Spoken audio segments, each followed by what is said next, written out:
Radio. Les Français parlent au français. Je n'aime pas la blanquette de veau. Je n'aime pas la blanquette de veau. Sud Radio Berkov dans tous ses états. Bruxelles, depuis des années, des attentats dans les gares, à l'aéroport, et puis hier, nuit de terreur, avec quelqu'un en fluo, à moto, qui s'est baladé 12 heures toute la nuit. On l'a arrêté au café à 8 heures du matin. Bruxelles, je le rappelle, à 7000 caméras. On va en parler avec Éric Dénessé et on va parler de tout cela aussi avec une Bruxelloise qui n'en peut plus. À tout de suite. Sud Radio Berkov dans tous ses états. Le fait du jour. Oui, Jacques Brel, c'était autant. Et aujourd'hui, c'était autant Bruxelles terrorisée ou Bruxelles assiégée, même s'il n'y a qu'il y a eu 2 morts, des blessés. Et effectivement, Bruxelles continue à vivre et heureusement.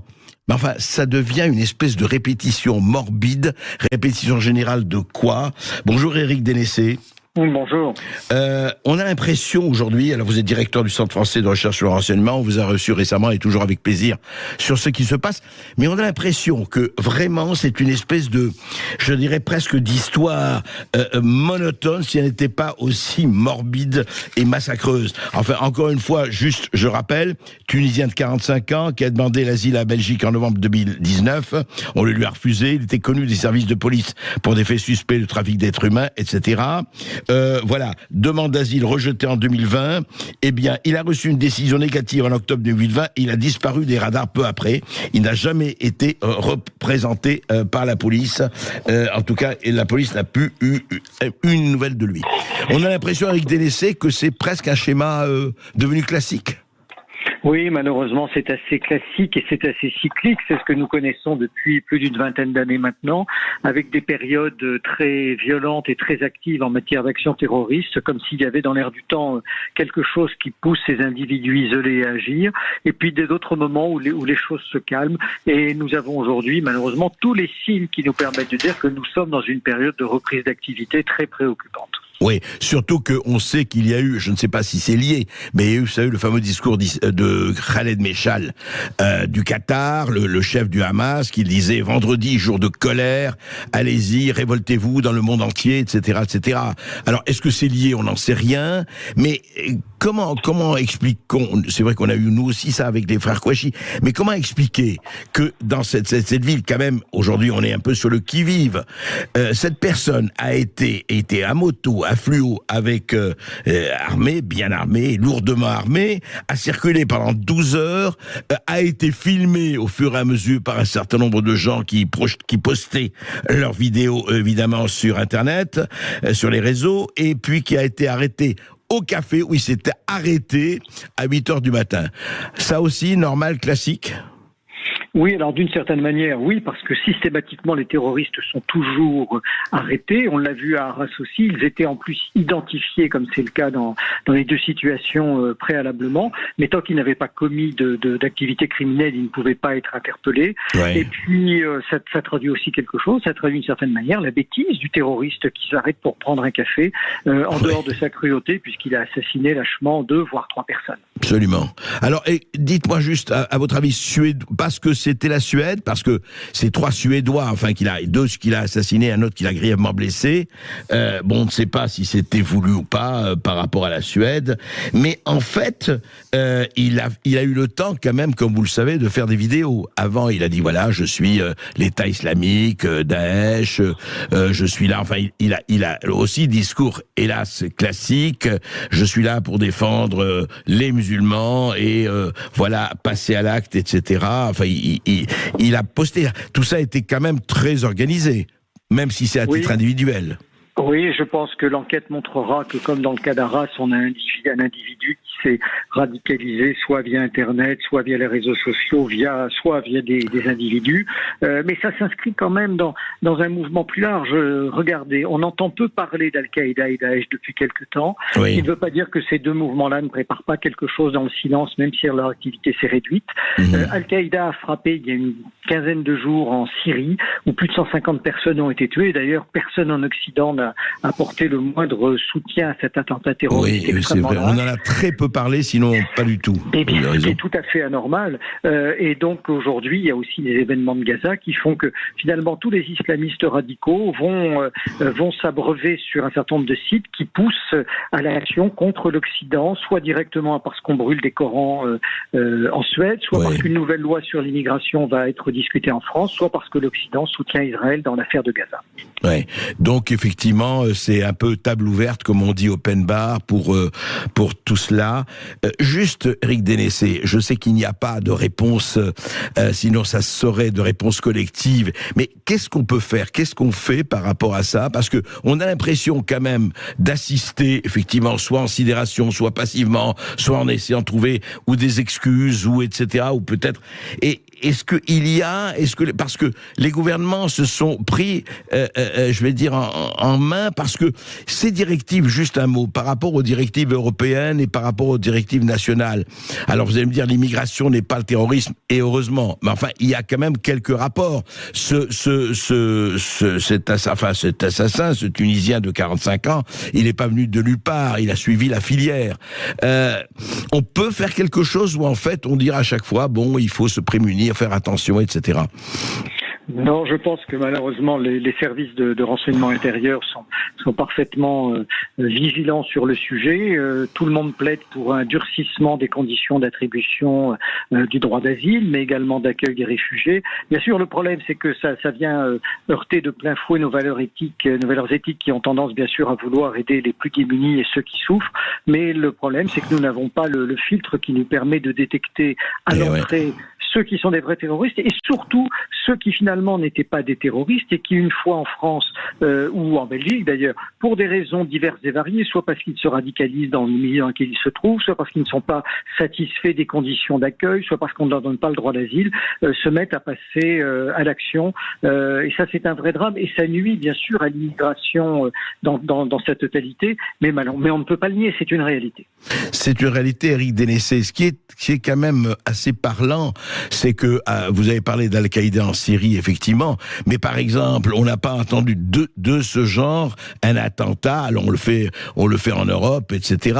Mais par exemple, en Tunisie, en Algérie ou au Maroc, ça me paraît beaucoup plus durement réprimé quand les terroristes se mettent à passer à l'action. Voilà. Oui, alors le Maroc a quand même connu des tas d'attentats d'Al-Qaïda dans les années 2000-2010. L'Algérie a connu la décennie noire et effectivement là, les répressions sont terribles. Non, effectivement, ce sont plutôt des attentats qui se passent dans les pays occidentaux, qui sont faits soit par des gens implantés depuis longtemps, soit par des gens arrivés de manière plus récente. Et la vraie préoccupation qu'on a aujourd'hui, c'est celle que, d'une certaine manière, les Israéliens ont soulevée il y a quelques jours. Ils craignent que des cellules du Hamas se soient implantées durablement chez eux et qui ne sont pas passées à l'action dans le cadre de l'opération du déluge d'Al-Aqsa. Et c'est peut-être quelque chose d'un signe annonciateur que nous pourrions aussi avoir chez nous. Et je sais que les services français sont très très vigilants sur cet aspect des choses. Est-ce que des combattants sont entrés? Alors il ne s'agit pas de combattants du Hamas. Là, on est vraiment sur des opérateurs d'Al-Qaïda ou de Daesh. Ouais. Et donc des cellules dormantes qui peuvent à tout moment passer à l'action.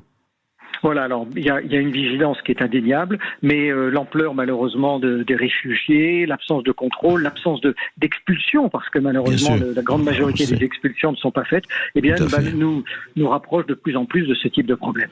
Il y a quand même une espèce d'affaiblissement et des systèmes immunitaires qui est quand même pas mince. Juste une question, Eric Dénessé, je ne sais pas, je ne suis pas du tout spécialiste des armes, je ne sais pas si vous l'êtes sûrement plus que moi en tout cas, c'est qu'on a dit reconnu, enfin d'après les services de renseignement, en tout cas ceux qu'ont donné les Belges, c'est que l'arme de l'assassin n'était pas ce qu'on a dit partout une Kalachnikov, mais une AR-15, M16, M4 ou M16 ou M4, et on s'est demandé, et alors, je ne sais pas si on n'a pas la réponse, on s'est demandé si c'était pas une arme américaine qui était passée, parmi les dizaines de milliers ou centaines de milliers passés par l'Ukraine, et redistribué au marché noir, comme on sait, parce qu'on sait qu'il existe, hélas, un marché noir à partir de l'Ukraine qui n'est pas mince.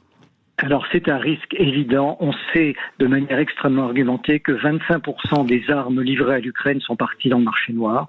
25%. 25%. C'est énorme. Ouais. C'est énorme, mais ça montre le niveau du gouvernement ukrainien que nous continuons malgré tout à défendre. Ouais. D'ailleurs, on voit systématiquement les renvois, la lutte anticorruption, les licenciements que fait Zelensky dans son entourage. Le patron de la défense territoriale a encore été limogé il y a quelques jours. Donc ça veut dire que ces trafics sont très présents.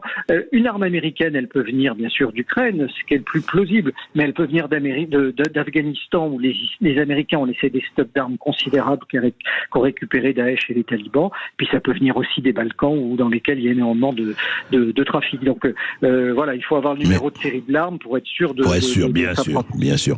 Merci beaucoup Éric Dénessé, merci de vos éclaircissements. Merci. Et nous avons, et je la remercie d'être là, Sandrine. Bonjour Sandrine. Bonjour. Bonjour Sandrine, vous vivez à Bruxelles, vous avec vos enfants, en famille. Et dites-moi, actuellement, vous êtes à Bruxelles actuellement? Exactement, je suis à Bruxelles et j'étais là hier. Enfin, j'étais pas sur là où il y a eu les attentats, mais j'étais chez moi, donc j'ai suivi ça tout à fait en direct. Oui. Comme tout le monde d'ailleurs, et on est tous encore choqués de ce qui se passe. Aujourd'hui, les enfants, enfin certains enfants ne peuvent pas aller à l'école parce qu'on a reçu des instructions comme quoi ils étaient en danger. On est au stade d'alerte 4, donc on a l'impression de revenir avec les mauvais souvenirs de l'attentat à Zaventem, et c'est la consternation. Oui, Zaventem, c'était l'aéroport, bien sûr, oui. Absolument, c'est l'aéroport de Zaventem qui avait explosé, qui avait fait des dizaines de morts et des dizaines de blessés, enfin des choses horribles. Donc on revient avec la gueule de bois de d'habitude. Et on se dit quoi? Que c'est sans fin, que ça peut recommencer dans 2 semaines, et vous, vos amis, votre entourage, vivez ça comment? On est tous à la fois consternés, en colère, tristes. On a surtout peur parce qu'on a peur pour nos enfants, on a peur pour sortir. C'est bien joli de nous dire que il faut continuer à vivre, mais quand vous avez des enfants qui vont se promener, qui vont au cinéma, que vous avez envie d'aller à un concert le soir, vous vous dites peut-être que cette fois-ci ce sera pas celui-là, mais ce sera un autre. Il y en a combien qui sont en sommeil et qui attendent de faire exploser une bombe, d'avoir une Kalachnikov? Comment on peut avoir une Kalachnikov et aller tuer les gens de façon comme ça?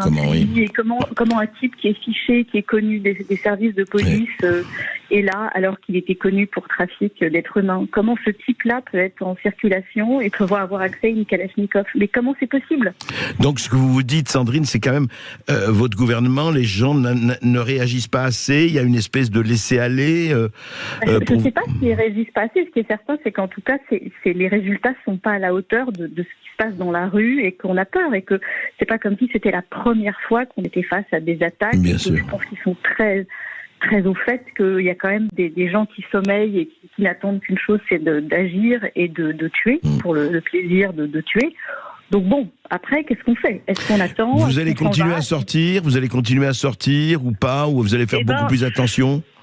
C'est une vraie question. En tout cas, ce qui est certain, c'est qu'on a peur, c'est qu'on n'a pas envie d'y aller, que ça donne pas envie de vivre tranquillement, et que quand vous vivez avec la peur, la vie, elle n'a pas le même goût.